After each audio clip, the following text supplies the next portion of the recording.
Seja bem-vindo ao canal e-audiolivro. Explore o melhor da literatura na plataforma Odyssey. Nossos audiolivros contam com narrações envolventes e produção de alta qualidade. Conto: A Maldição dos Druidas, de Robert Bloch.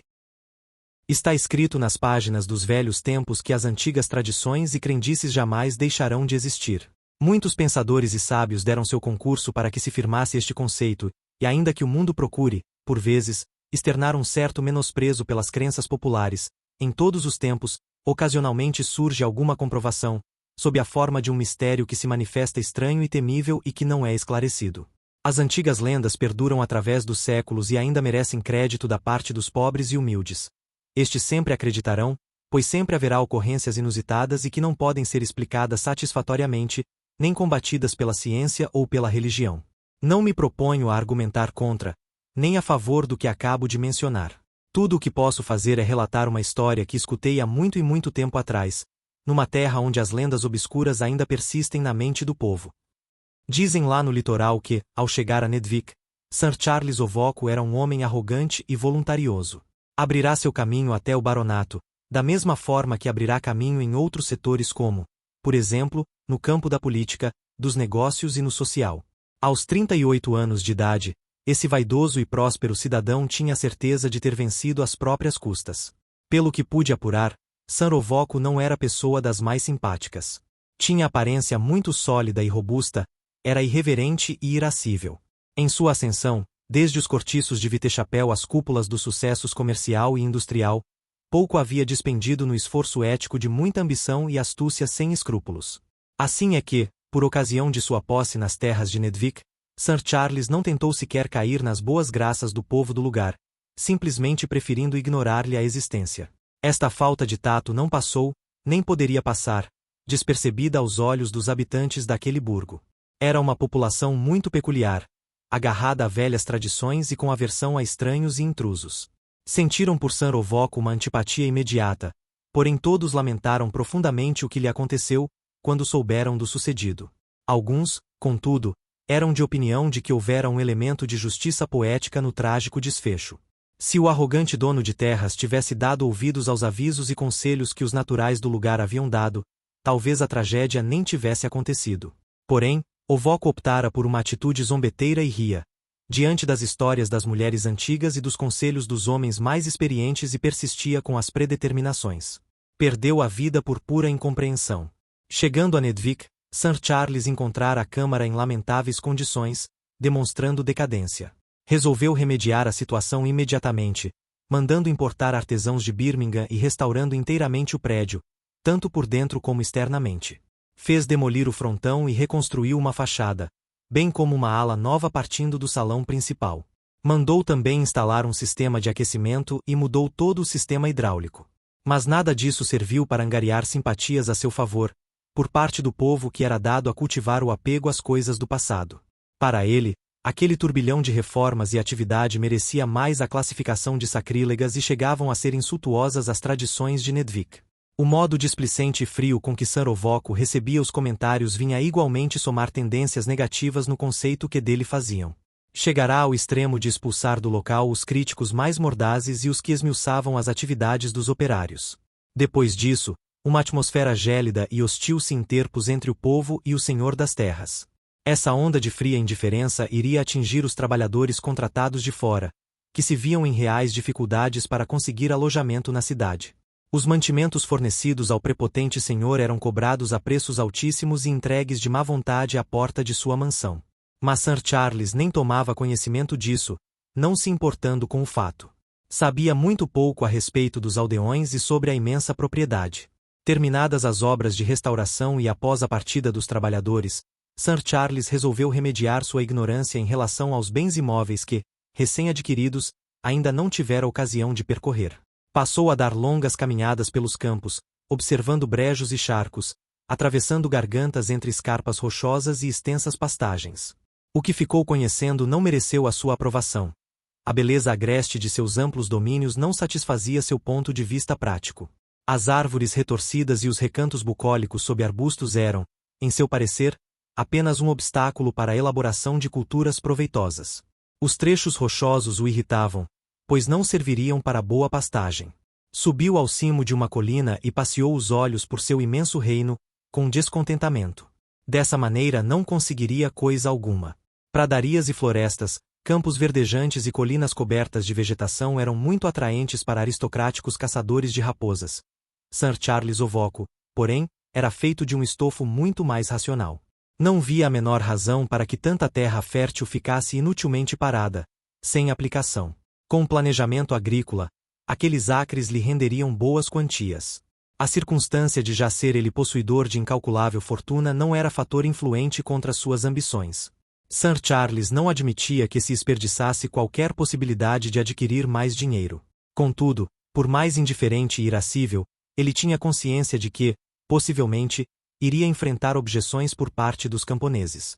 Estava bem a par das leis e pontos de honra, de como é sagrada a noção dos direitos e deveres, em terras e propriedades, como também a violação de tais preceitos é vista e considerada crime. Charles não compreendia por que aquela gente tinha tanto apego à terra e por que o simples deslocamento de traçados e marcos, com que estavam habituados, ou a mera alteração dos costumes rotineiros provocava tanto descontentamento. Mas nada era capaz de detê-lo em suas determinações. Afinal, com precedentes ou não, aquelas terras eram suas. Sir Charles deu uma importância considerável por tudo aquilo e continuaria a pagar pesados tributos e taxas. Os camponeses que se conformassem. Ele iria avante com seus projetos. Antes de pôr em prática essa decisão um tanto drástica, resolveu fazer diversas excursões exploratórias. Foi na terceira dessas investidas que Sir Charles veio a deparar com o altar. Ficava no alto de uma colina rodeada de vegetação, bem próximo do charco. A descoberta foi feita numa tarde, quase no fim de uma caminhada cansativa através de sua propriedade, ao inspecionar as adjacências. A paisagem em redor trazia um cunho de antiguidade intocada. As árvores ali existentes eram grossas, nodosas e obviamente muito velhas. Os troncos que havia na clareira tinham a marca do tempo e a dignidade inequívoca de um ancião coevo. Contudo, o solo parecia incrivelmente fértil, aparentemente inexplorado. A pequena colina, no topo da qual o altar fora erguido, parecia especialmente fecunda, embora, no momento, estivesse coberta por uma camada de limo, cogumelos e parasitas. Só em olhar aquele desperdício de terras, segundo sua opinião, Sir Charles sentiu imediatamente uma irritação incontrolável e ali, naquele exato momento, decidiu que mandaria remover as velhas árvores e o altar. Galgou a borda inclinada, a fim de examinar a pedra que servia de base ao santuário. Era um calhau grande, liso e muito claro, sendo sua superfície bem plana. Era semelhante a uma mesa, e tinha algumas manchas ferruginosas, provavelmente provocadas pela ação do tempo, uma vez que tanto a pedra como os arredores evidenciavam a indiscutível antiguidade originária. Inexplicavelmente Ovoco sentiu a certeza de que tudo ali transpirava agressivamente eras remotas, coisas passadas. A base do altar era muito pesada e firmemente presa ao solo, mas Sir Charles logo chegou à conclusão de que aquilo fora colocado lá, artificialmente. A rocha lhe pareceu grande e pesada demais para ter surgido no local e contrastava com o resto. As outras pedras que encontrara nos arredores eram de dimensões bem menores e de formação calcária inteiramente diversa. Aquele fragmento de rocha certamente fora removido de alguma pedreira e levado para o cimo da colina em épocas imemoriais. Novamente, Sir Charles se perguntou por que achava que tudo aquilo dava a impressão de querer apregoar-lhe sua ancestralidade. Não conseguia definir bem a sensação que experimentava ali, diante do altar rústico. A base de pedra era lisa, sem moça, relevos ou qualquer marca. Ajoelhado e examinando atentamente, Ovoco não descobriu qualquer inscrição elucidativa, nada. A essa altura, o sol começava a se esconder por trás das colinas e a extensão de terras ao redor de Sir Charles ficava turva e envolta em um crepúsculo quase sinistro. A leve névoa rosada do pôr do sol foi escurecendo até igualar a sombra das árvores na terra. O altar, quase branco, quando na claridade, brilhou com um tom aurirrubro emprestado pelo sol poente, com lampejos apocalípticos, e tomou a cor púrpura de sangue coagulado, quando a noite desceu completamente. Ovoco não conseguia ver na penumbra envolvente e resolveu abandonar a pesquisa que fazia, em busca de uma inscrição na pedra básica. De pé encarou o poente por um instante e virou o rosto para lançar mais um olhar ao estranho altar, antes de descer e pôr-se a caminho de casa. Ao fazer isso, teve a impressão de sentir uma brisa repentina que parecia murmurar segredos às velhas e retorcidas árvores à sua volta, e depois, o som que lembrava soluços sentidos, misteriosos, despedindo-se da tarde que morria. Apesar de extremamente cético, Sir Charles Ovoco ficou abalado, pois teve a impressão de escutar vozes vindas de terras mal-assombradas. Com a escuridão completa, a cena tomou aspectos estranhos, totalmente diversos. A paisagem melancólica assumiu feição positivamente hostil à sua presença ali, como se toda a região tomasse conhecimento dos projetos de Sir Charles e o detestasse por isso, pelo que ele tinha intenção de realizar. As árvores suspiraram tristemente, parecendo conscientes de estarem condenadas, e seus galhos pareciam braços musculosos erguidos para o céu, pedindo vingança contra o inimigo destruidor. As saliências de rocha, destacadas pelas sombras, tornaram-se ameaçadoras dentro da noite, e os prados e pastagens pareciam desafiá-lo a nunca mais voltar, apresentando-se em forma de labirintos difíceis de transpor. O próprio vento o ameaçou com voz ululante. O baronete, instintivamente, estremeceu. Imaginações sinistras, fantasias. Por momentos, volveu os olhos para o altar, lá no cimo da colina, acachapado, na escuridão, parecendo meditativo como um ser vivo. Sir Charles deu de ombros e desceu de lá embrenhando-se na noite. Uma vez apenas olhou para trás. Um último raio de sol crepuscular iluminou, por breve instante, o topo da colina e incidindo exatamente sobre o altar, dando aos olhos espantados de Ovoco a impressão perfeita de uma poça de sangue. Sir Charles apressou o passo, afastando-se em direção à casa, sem tornar a olhar para trás. Começava a ficar nervoso. Com a claridade do dia seguinte, porém, o baronete recuperou sua costumeira autossuficiência. Para a surpresa do povo local, passou parte da manhã na aldeia. Parou na taberna e pediu um copo de bebida e, debruçando-se displicentemente no balcão, ignorou inteiramente os olhares pouco amistosos dos outros frequentadores presentes. Depois de longo silêncio, durante o qual foi ostensivamente observado pelo homem do bar, com a fisionomia impassível de um jogador de pôquer, Sir Charles lhe dirigiu bruscamente a palavra, perguntando como e onde poderia contratar trabalhadores ali na aldeia, para efetuarem os reparos e reformas que pretendia fazer em sua propriedade. Demorando mais do que seria de se esperar, o homem finalmente decidiu responder com a indagação a respeito de que tipo de trabalho ele pretendia dos contratados. Ovoco explicou que pretendia limpar as terras, arar tudo para adaptá-las ao cultivo. Queria alguns braços para derrubarem árvores, removerem pedras que atravancavam o campo. Depois destruiria as coelheiras, eliminaria certas espécies de pássaros. E, naturalmente, havia aquele altar esquisito do alto da colina, que pretendia remover imediatamente. O homem do bar olhou para Sir Charles, demoradamente, com expressão apoplética e em silêncio. Finalmente respondeu que, na aldeia, não haveria um homem sequer que concordasse em fazer tais tarefas. Ninguém concordaria em cooperar para a destruição de antigos marcos e não haveria um sequer que ousasse se aproximar do citado altar. Sendo recém-chegado ali, Sir Charles certamente ignorava que aquele estranho altar era considerado como temível e do qual seria melhor guardar distância. A fama que o envolvia era perigosa e sempre fora considerado como maldito e aziago. Ninguém sabia ao certo desde quando se erguia ali aquele santuário na rocha, nem tampouco quantas vítimas tinham sido sacrificadas com as batidas misteriosas de tambores vindas da colina. Os mais ilustrados comentavam que, por certo, danças e rituais pagãos eram celebrados lá no alto, e corriam boatos de que alguns dos antigos rituais ainda eram cultuados em determinadas datas cabalísticas e em noites outonais. Novilhos eram carregados colina acima e sacrificados àqueles que eram adorados ali e que para alguns continuavam a ser. Em certas noites, havia grupos de fazendeiros que se ausentavam de suas casas, discreta e misteriosamente, e no dia seguinte se esquivavam porque não tinham explicações a dar àqueles que possuíam o bom senso de permanecer em casa, de portas trancadas, nas noites em que ardia a fogueira no cimo da colina. Não! Aquele altar não era algo de que alguém se devia aproximar. Melhor guardar uma distância respeitosa. Os grandes senhores proprietários tinham histórias para contar, em noites de inverno, sobre mortes e desaparecimentos que nunca foram explicados. Em geral, não conversavam sobre o assunto em presença de estranhos, mas até mesmo o reverendo Dobson, clérigo local, tinha conhecimento da fama do altar na colina.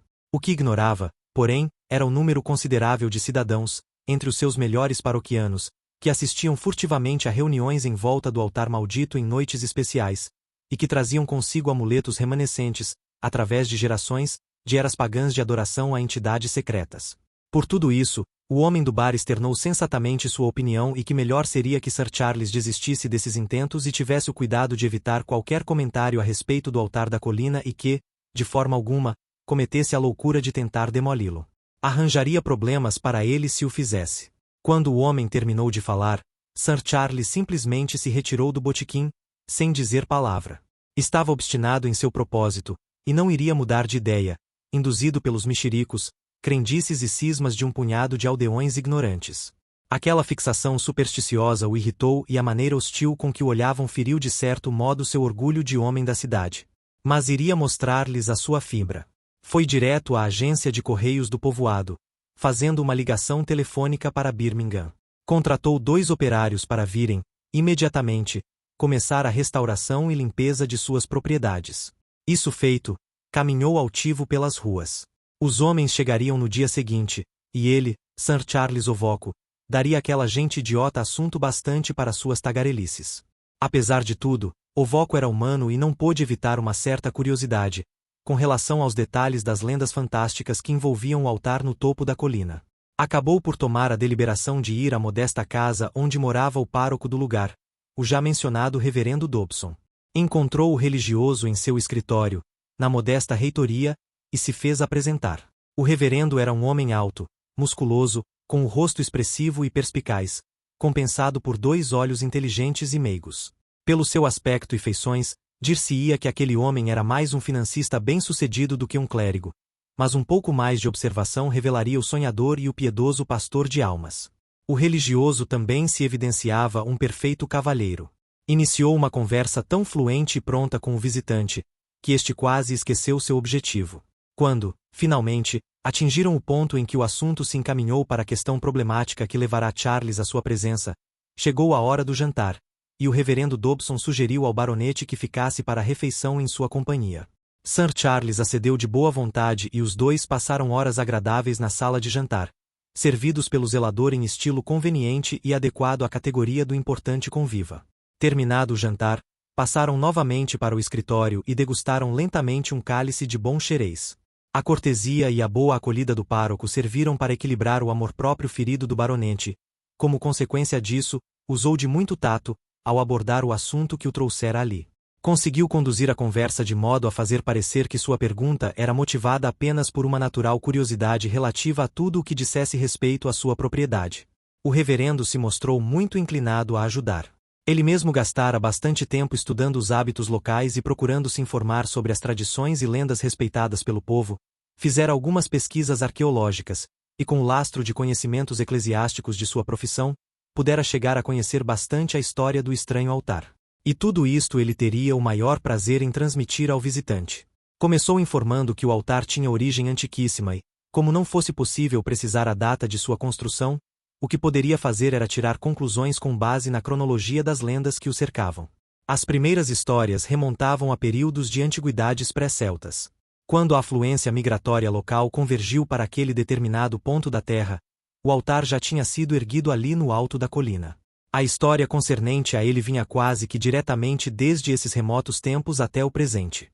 Os mitos primordiais citavam o altar como sendo ponto de reunião de uma raça bárbara e repulsiva de selvagens pequenos, atarracados, de pele escura, cujos sacerdotes anões ofereciam sacrifícios à lua. Tinham estranhos cerimoniais, e quando das batalhas com os invasores celtas, costumavam sacrificar os prisioneiros em seus rituais sanguinários. Em pesquisas retroativas, chegou-se à conclusão de que os primitivos cultores daqueles ritos, nativos escuros e pigmeus, se foram retirando e isolando-se nas colinas distantes. Progressivamente, a espécie foi desaparecendo e, por um longo período subsequente, o altar permaneceu deserto e abandonado. De repente, aconteceu um curioso ressurgimento. Os druidas surgiram. Eram vates barbudos, engalanados, que cantavam suas litanias aos deuses das florestas. Carvalho e cicuta foram plantados ao lado do altar, e uma gruta abobadada foi erguida na clareira. Ali residiam os oniscientes, que conheciam os segredos das colinas e evocavam vozes cabalísticas, do centro da terra, por meio de batidas em grandes tambores, ou espargindo incensos causticantes diante de fogueiras noturnas. Ao som agudo dos alaúdes, prestavam adoração à chama negra e, com ramos de cicuta, evocavam os duendes e ninfas das florestas. Eles reinavam com soberania absoluta, e todos nas redondezas lhes obedeciam reverentemente. Seus rituais cabalísticos prometiam fertilidade e robustecimento à população de lavradores. Ricas imolações sangrentas eram efetuadas em crescente abundância, e o ritmo dos faunos e o trilo agudo dos centauros se faziam ouvir através das matas. Sangue, sangue e mais sangue constituíam sempre as ofertas e sacrifícios. Gotas rubras que escorriam das lâminas afiadas das facas, respingando as vestes sagradas e as barbas sacerdotais, escorrendo da pedra do altar para tingir a terra com a cor da vida. As forças armadas romanas tinham marchado sobre o território, apesar das insistentes evocações e chamados inúteis aos deuses das florestas. A marcha militar não foi detida e uma guarnição se estabeleceu no local, induzindo os druidas a se esconderem em seus retiros nas colinas longínquas. Então, os costumes romanos foram impostos e os vencidos voltaram, de certo modo, aos costumes primitivos. Logo se fomentou um intercâmbio entre conquistados e conquistadores e surgiu uma cidade onde se estabelecera o destacamento militar. Por mar, chegavam novas levas de romanos vindos das províncias, e trazendo novas crenças e divindades aos soldados e ao povo. Cibele, Astarteia, Afrodite e a Magna Mater foram apresentadas, assim como explicações relativas a seus cultos. Alguns desses ritos também eram terríficos e foi preciso escondê-los dos olhos das autoridades. Mais uma vez, o altar da colina foi escolhido como ponto de encontro dos adeptos. Praticava-se, ali, antropomancia, hidromancia e adoração a animais, e mais sangue foi derramado em oferendas, tingindo de vermelho o solo e a pedra do altar. Ao som de símbolos e ao apelo agudo das trombetas sagradas, os adoradores, despidos e em êxtase, dançavam em honra de seus deuses pervertidos, oriundos de terras orientais. No altar, colocaram-se imagens obscenas, e depois dos sacrifícios, seguiam-se realizações orgíacas e alucinantes. Durante algum tempo a nova fé prosperou, e seus adeptos se abandonaram mais e mais às práticas lúbricas. Certa noite, porém, ouviu-se um trovejar ensurdecedor e o luar, que clareava a colina, se apagou bruscamente, deixando em seu lugar uma escuridão total e lúgubre que a tudo envolveu. Foi então que, enquanto os fanáticos fugiam em correria desordenada para longe do local maldito, se ouviu uma voz tonitruante clamando do além, e os sacerdotes do culto tenebroso, soltando gritos lancinantes, tombaram mortos. Os que restavam da apavorada congregação, homens e mulheres, soldados e lavradores, fugiram para as matas. Mas ainda lá havia uma barreira de pavor para detê-los, pois, mal se calou o eco monstruoso da voz misteriosa, as árvores adquiriram vida. Retorcendo-se e perseguindo os fugitivos com seus galhos vivos, agarravam-nos e erguiam-nos no ar para depois atirá-los à terra. Um furacão se abateu então assobiando, entre as folhagens, misturando-se com os gritos histéricos, numa luta desigual. Somente quando alguns sobreviventes meio alucinados conseguiram alcançar o povoado foi que a catástrofe veio a ser conhecida. A essa altura, o temporal assumirá proporções tão assustadoras que nenhuma das tropas se aventurou em se expor a ele. Além do mais, os relatos fantásticos dos fanáticos apavorados não eram incentivadores para os soldados. Só no dia seguinte, quando o temporal amainou, foram organizados grupos de buscas, mas nenhum corpo sequer foi encontrado. As árvores estavam novamente em suas posições normais e não havia o menor traço de violência ou destruição. O altar permanecia silencioso e deserto e não havia o menor vestígio comprometedor que denunciasse os sacrifícios oferecidos na véspera. As tocheiras, os gongos e outros símbolos haviam desaparecido inteiramente, e o sol iluminava uma cena quase pastoral e serena. Finalmente, um dos soldados chegou ao topo do altar. E lá bem no centro, na lisa superfície de pedra, havia um ramo de cicuta. Depois desse incidente, registrado na crônica local, mas nunca relatado para Roma por motivos políticos, não houve mais perturbações concernentes ao altar da colina. Os fanáticos desaparecidos jamais retornaram à sua cidade e os poucos remanescentes, que conservaram sua sanidade mental, eram de opinião de que fora melhor assim. Embora tudo possa, hipoteticamente, ser apenas o resultado de uma alucinação em massa, ninguém poderá negar que o acontecimento, natural ou sobrenatural, trouxe consequências tangíveis. O altar fora abandonado e evitado, e as terras em volta ficaram intocadas. Desde então, todos passaram a temer respeitosamente os druidas. Havia muitas circunstâncias referentes àquelas paragens cobertas de urzes que não podiam ser explicadas de maneira satisfatória. Por isso, muitas grutas obscuras e cavernas esconsas, por sensatez geral, ficaram inexploradas. Anciãos de longas barbas, trajando longos mantos brancos, apareciam esporadicamente, nas aldeias, e os soldados estrangeiros tinham o bom senso de não molestá-los nem segui-los em suas idas e vindas. Os conquistadores orgulhosos aprenderam a não menosprezar as crenças enigmáticas e obscuras sobre o que nada sabiam. Quando surgiram comentários a respeito de batidas de tambores e sons aflautados vindos de pontos inacessíveis da floresta, eles faziam ouvidos moucos. Não desejavam ouvir a voz terrível e fatal, nem presenciar a metamorfose da natureza amistosa em algo ameaçador e estranho. Finalmente, as forças se afastaram assim como tinham vindo, e, com a sua partida, tudo voltou novamente às condições normais. Não obstante, quando os hirsutos remanescentes reapareciam, vindos de seus retiros, havia um ressurgimento de antigos rituais e aqueles que fossem muito romanizados, e fizessem alguma objeção eram misteriosamente capturados e queimados em grotescas gaiolas no alto da colina. Os sacerdotes passaram a reinar sem que os importunassem e seus deuses eram sempre servidos com as dádivas favoritas. Pouco a pouco, porém, os rituais foram decaindo. Tribos bárbaras depredaram a região.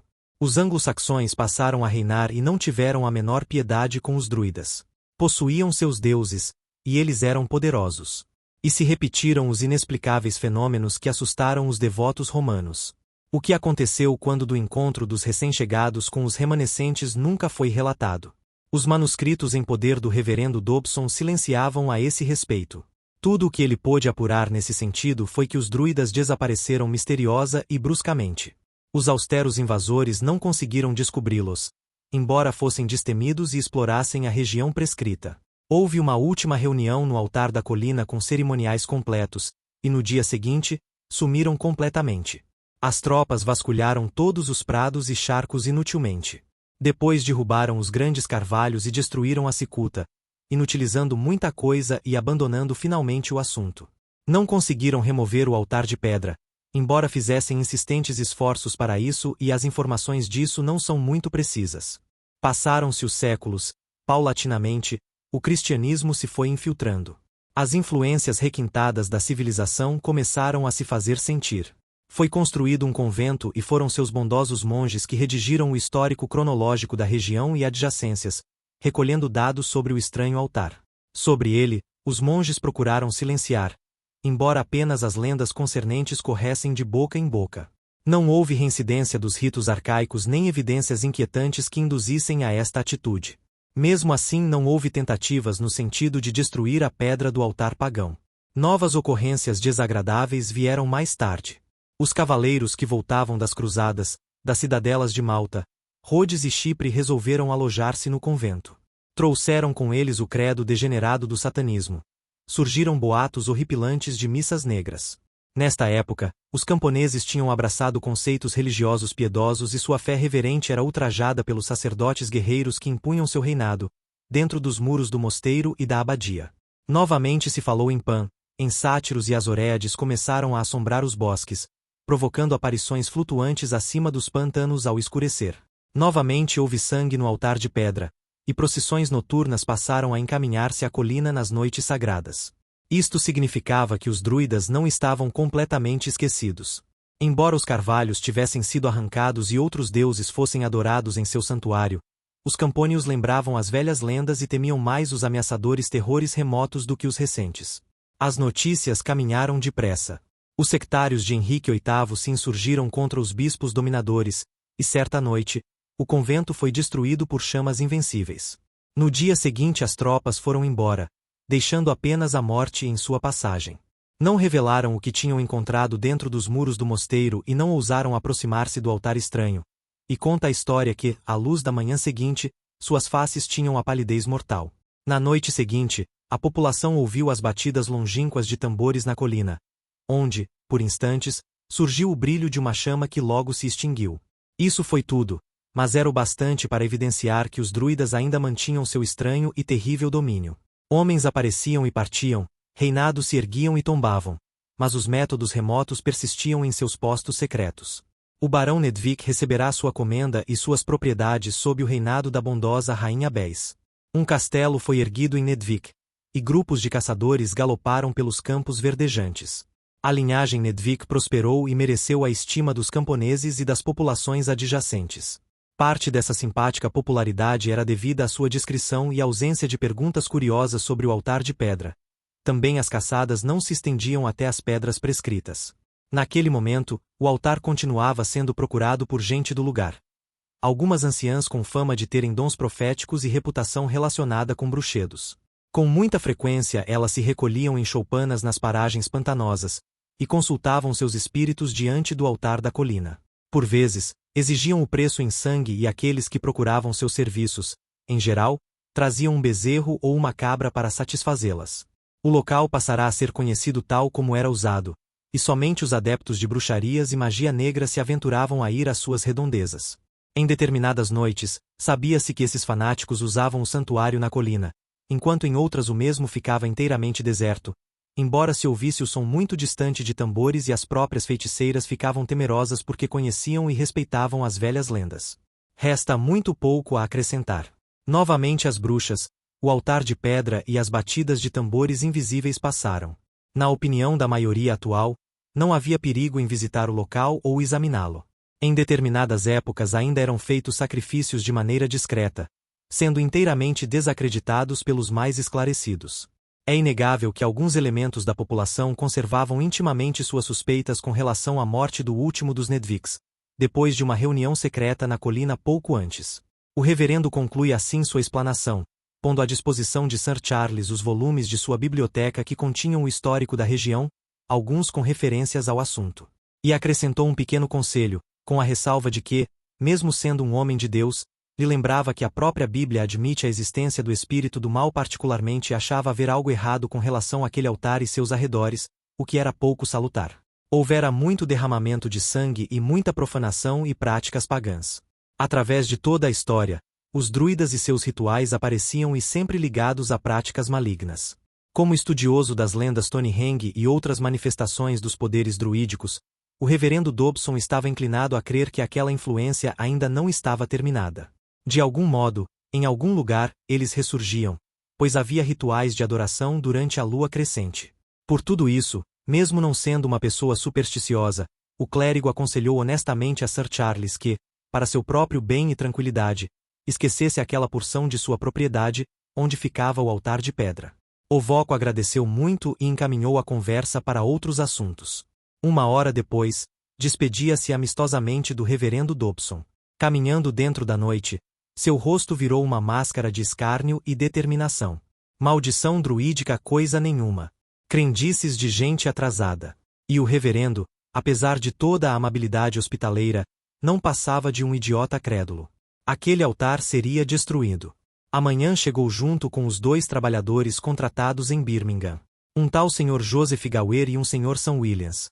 Ambos, frios e práticos, partilhando de um desdém visceral pelas características simplórias dos lavradores e da gente tacanha do lugar. Mesmo assim, Sir Charles achou conveniente informá-los devidamente, pô-los a par da natureza da pedra que teriam a tarefa de destruir. Decidiu acompanhá-los, pessoalmente, ao local para supervisionar o serviço. Os homens pegaram as ferramentas no velho carro em que tinham vindo e se puseram a caminho com passos rápidos através dos prados. Estava um dia esplêndido.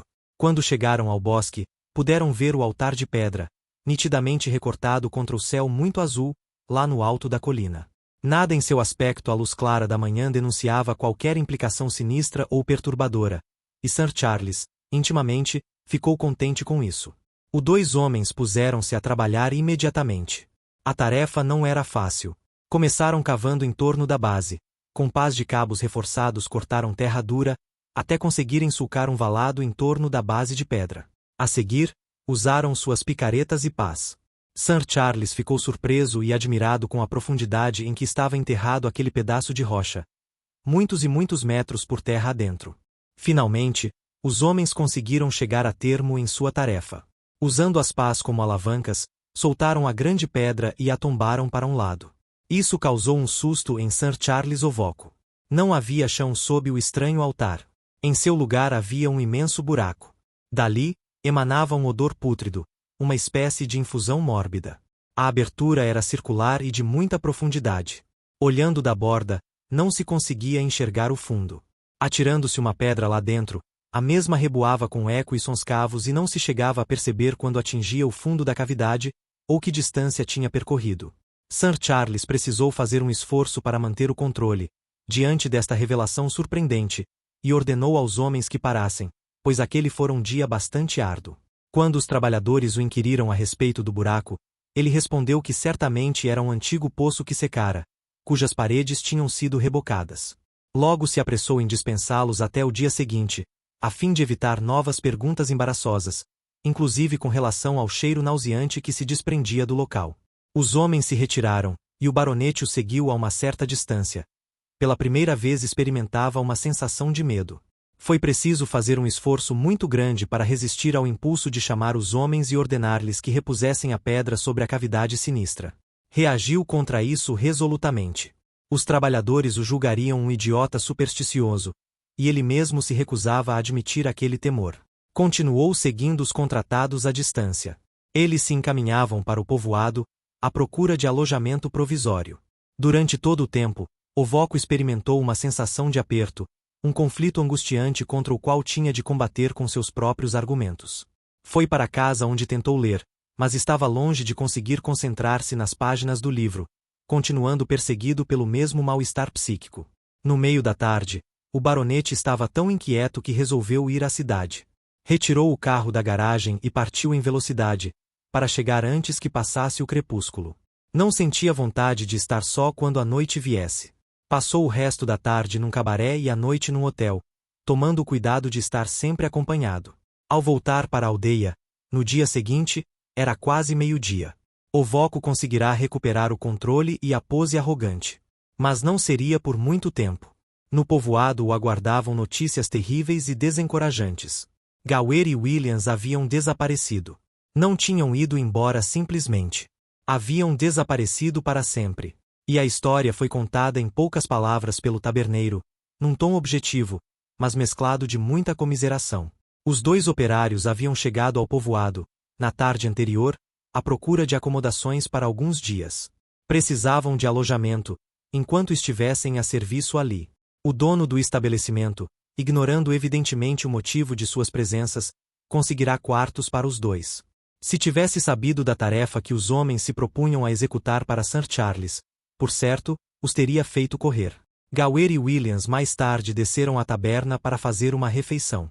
A princípio, ficaram um pouco deslocados entre os frequentadores do estabelecimento, porém contornaram a situação tomando uns copos de cerveja e doses de gin.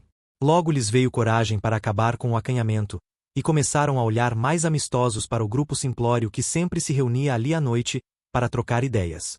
Os dois estranhos não tardaram a fazer suas apresentações e a integrar-se na conversa geral. Um gole pede outro e lá pelas 10 horas, além da alegria coletiva, reinava também uma sensível influência etílica entre todos. Os homens da cidade pagaram e ofereceram rodadas de bebidas para todos, e a casa retribuiu a gentileza. A jovialidade aumentou, a conversa ficou ainda mais animada, sendo debatidos assuntos políticos, sociais e econômicos. O taberneiro confessou que também compartilhara do grupo e, como tinha ingerido diversos copos, não podia precisar bem o que teria precipitado os acontecimentos. Contudo, é óbvio que os dois trabalhadores citadinos, inadvertidamente, teriam deixado escapar a informação de que foram contratados por Sir Charles Ovoco, com a finalidade de remodelar a propriedade. Naturalmente, ambos estavam inteiramente alheios às implicações místicas de suas tarefas e ficaram perplexos, diante da reação provocada por suas palavras em todos os elementos do grupo numeroso ali presente. Vários dos componentes da turma reunida na taberna eram lavradores que presenciaram a primeira visita de Sir Charles ao altar, e foram os mais apressados em denunciar aos restantes qual seria a função dos dois estranhos. Foi então que Gawain cometeu outra imprudência. Declarou que não compreendia por que toda aquela falação por coisa tão banal. Na verdade, tudo o que fizeram naquele dia fora cavar em volta da pedra lá na colina e destampar um velho poço abandonado. A reação imediata a esta chocante revelação foi o vozerio confuso dos homens declarando unanimemente que nada de bom podia sair de tudo aquilo. Os anciãos não deveriam ser perturbados em seu descanso, onde quer que estivessem, seu retiro não devia ter sido violado. Aquilo tudo começava a cheirar mal, como se diz popularmente. Os comentários e conjecturas mais desencontrados surgiram sobre a possibilidade de existir algum túnel passando sob o fundo do poço. Alguns dos mais antigos habitantes ali presentes voltaram a tecer comentários a respeito dos dias em que os druidas reinavam.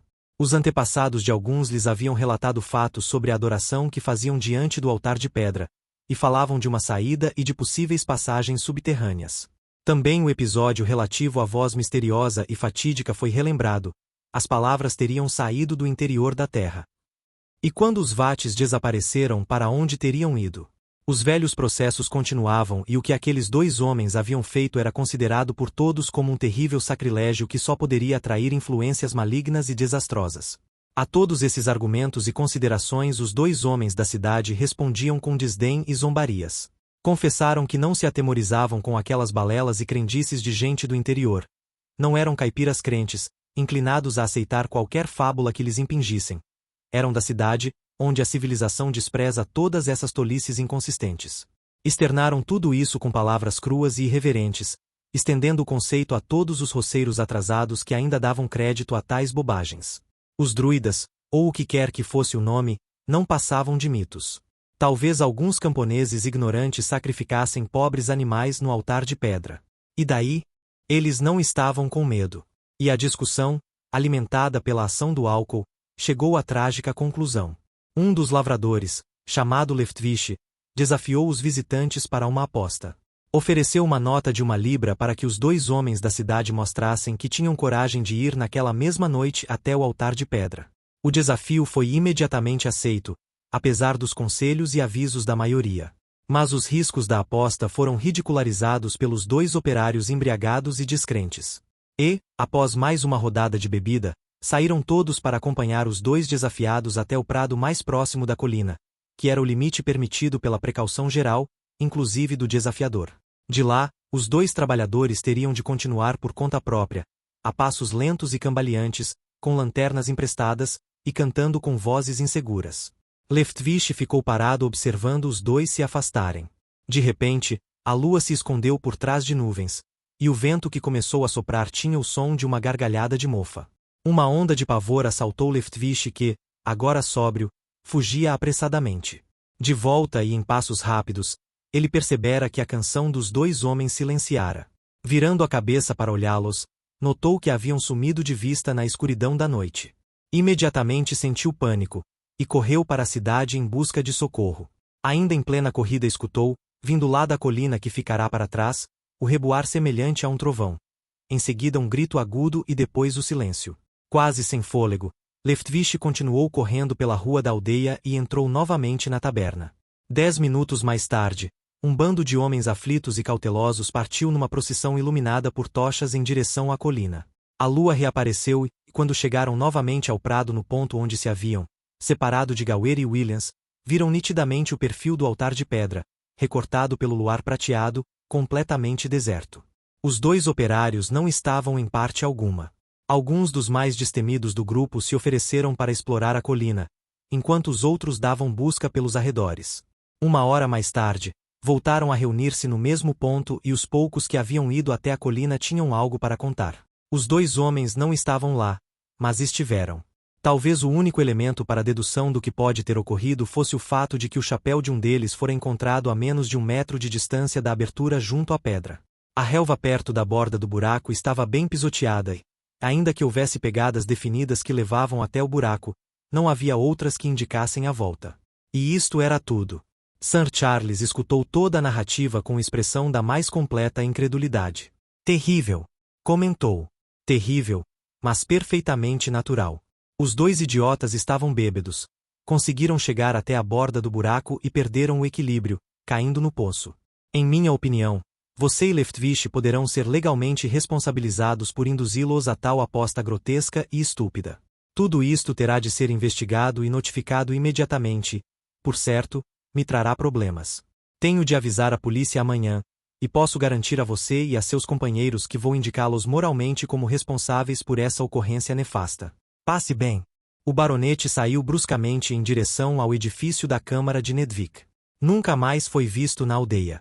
O resto da história foi contado pelo reverendo Dobson e é pela probidade desse clérigo que acreditamos na autenticidade do relato. Sir Charles entrará em seu escritório imediatamente e com pressa. O que possa ter acontecido entre 2 da tarde e 9 da noite jamais saberemos. Se chegará a acreditar nas causas macabras da tragédia, ignoro. Ter-lhe-ia sua consciência atormentada obrigado a uma reparação? Ninguém saberá dizê-lo. Fosse qual fosse o seu estado de espírito, a verdade é que saiu de casa às 9 da noite, apressadamente, sem dizer palavra aos criados, sem deixar recado, nem informação ou recomendação de qualquer espécie. Estava perturbado e em desalinho e quase corria quando passou na direção da casa do reverendo. Mas, fosse qual fosse o motivo, sua intenção foi modificada, pois não chegou a entrar. Através da vidraça, Dobson, que chegará à janela naquele momento, viu a fisionomia torturada do baronete durante os poucos segundos em que parou hesitante à sua porta. O reverendo observou Sir Charles virar as costas e caminhar apressadamente de volta pelo mesmo caminho por onde tinha vindo. Temendo que o homem estivesse doente, Dobson decidiu pôr o chapéu e segui-lo. Enquanto seguia, porém, mudou de ideia, pois nenhum homem doente pode caminhar naquela velocidade, chegando a cogitar de voltar para casa. Mas qualquer coisa na atitude e na expressão estranha de Ovoco o levou a continuar. Em determinado ponto, Sir Charles mudou bruscamente de rumo e, abandonando a estrada, atravessou o prado que ficava por trás da aldeia. Já não caminhava mais erecto, andava curvado, parecendo esquivar-se de ser visto e sempre muito apressado para chegar a seu destino. Chegava a ser impressionante a visão da sua figura deslizando pelos campos como um animal perseguido. O reverendo Dobson precisou refrear o impulso que sentiu de chamá-lo, continuando a segui-lo em silêncio por muito tempo. Sir Charles Ovoco continuou esgueirando-se, sem olhar para trás. Seus olhos pareciam fitos no topo da colina e seu corpo se movia como se estivesse impulsionado por alguma força sobrenatural. Estaria indo investigar pessoalmente os boatos circulantes? Ou estaria sendo forçado a ir? Dava a impressão de ser incapaz de deter-se e agora, sem lanterna ou guia, corria lealmente em direção às velhas árvores restantes na colina.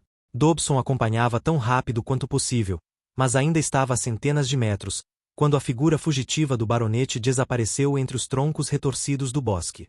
O reverendo Dobson retesou os músculos, apressando a marcha, na tentativa de alcançar Ovoco, antes que ele chegasse ao cimo da colina, tornando-se evidente ser este seu objetivo.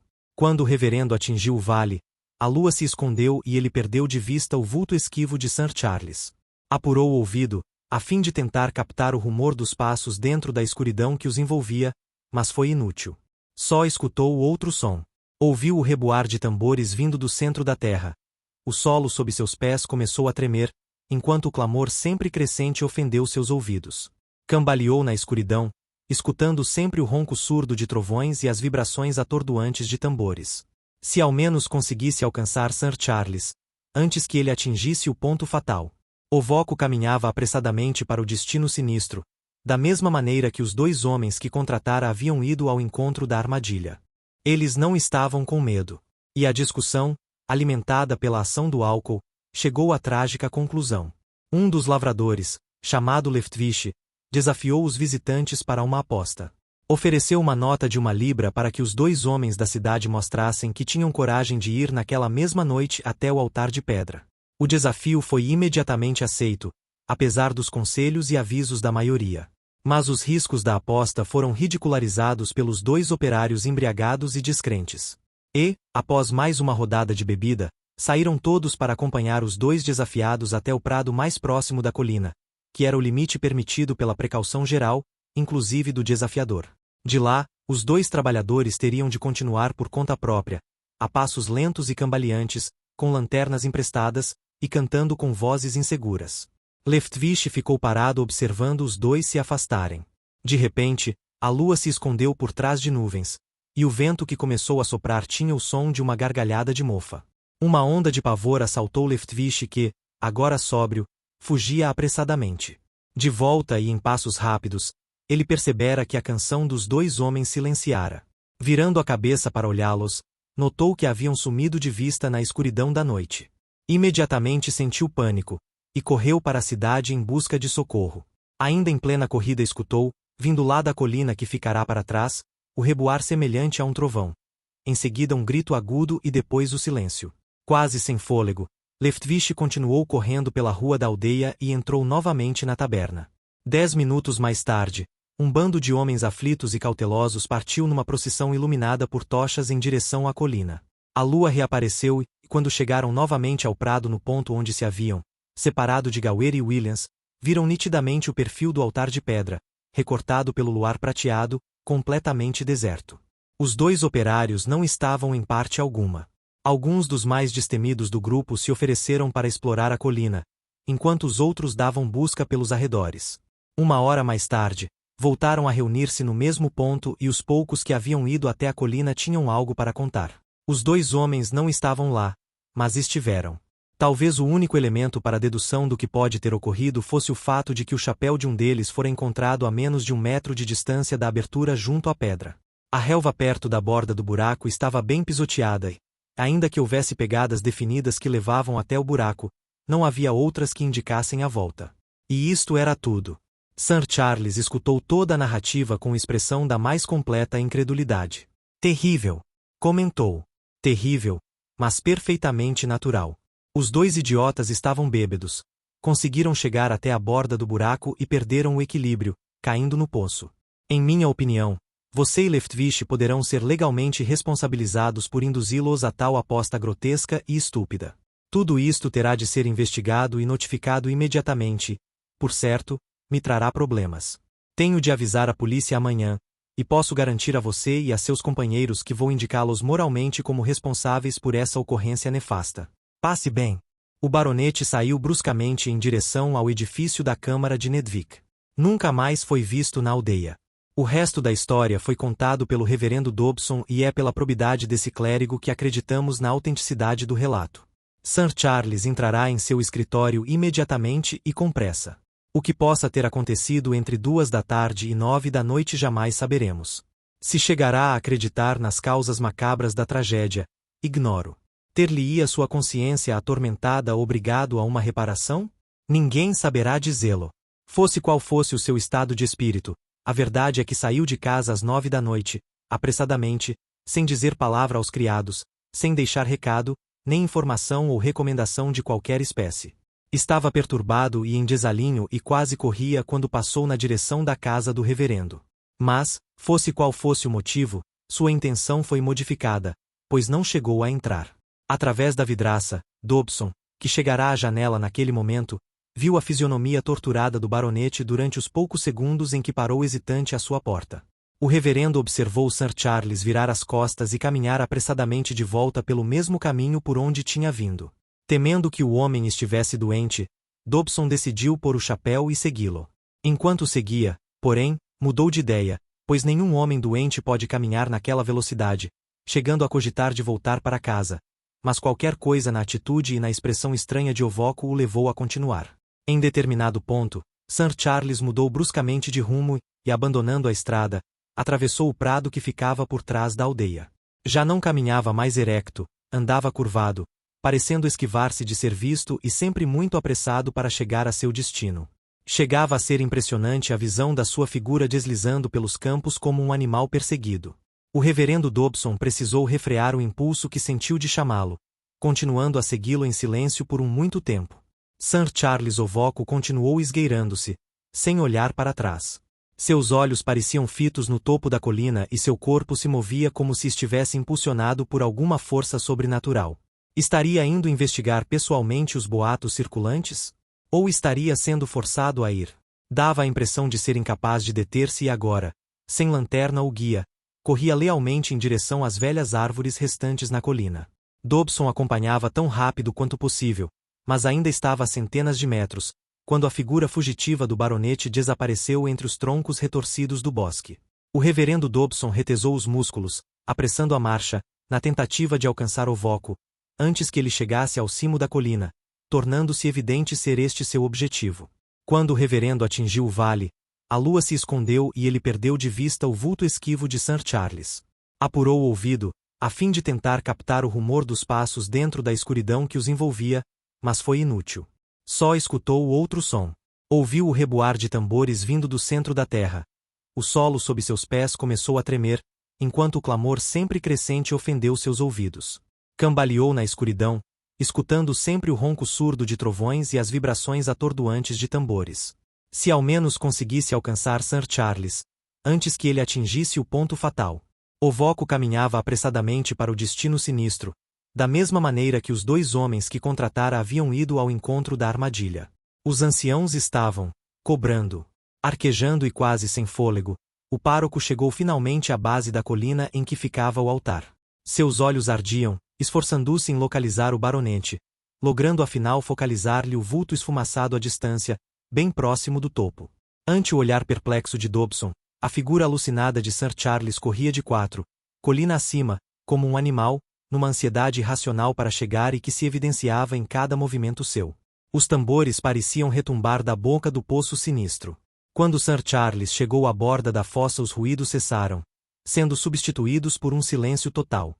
Por um momento, houve um silêncio mortal. O clérigo então viu o baronete erguer-se todo e olhar para dentro da cavidade na terra, parecendo hipnotizado. A seguir, saiu da garganta de Sir Charles um grito só imaginável em pesadelos. Seus lábios estavam cheios de espuma e, sem oferecer resistência, seus pés começaram a deslizar, conduzindo-o inexoravelmente em direção à bocarra hedionda do poço. Súbito, o grito parou e a lua reapareceu, iluminando, por instantes, o alto da colina, realçando a silhueta do baronete debatendo-se freneticamente, antes de dobrar-se para a frente, desaparecendo na abertura infindável e escura que a remoção do altar de pedra viera revelar. O reverendo Dobson presenciou aquilo que o fez fugir espavorido do local maldito. À luz prateada da lua, o reverendo viu saírem do poço mãos em garra, crispadas, que agarraram Sir Charles pelos tornozelos e o arrastaram para a morte. E esta foi a história. O reverendo Dobson jura que é verídica e os habitantes da aldeia, que conhecem os precedentes, são propensos a acreditar. Às pessoas de fora foi explicado que as 3 mortes foram acidentais e esta hipótese plausível e lógica foi oficialmente aceita. Outro senhor ocupa a casa da Câmara hoje, suficientemente sensato para não interferir nas forças que não pode compreender. Os naturais do lugar resolveram acomodar-se num silêncio respeitoso e conveniente, desencorajando qualquer citação relativa ao altar, à pedra ou às lendas dos druidas. Todos têm esperanças de que com o tempo, o assunto seja inteiramente esquecido e fazem a campanha de negar a veracidade dos relatos antigos. Tudo isto, porém, não evitou que tivessem o cuidado de recolocar a pedra sobre o poço sem fim, lá no alto da colina, e de regar, de vez em quando, a pedra cabalística com sangue novo. Fim do conto. Contribua com o canal para que possamos continuar produzindo audiolivros. Doe em livepix.gg/eaudiolivro.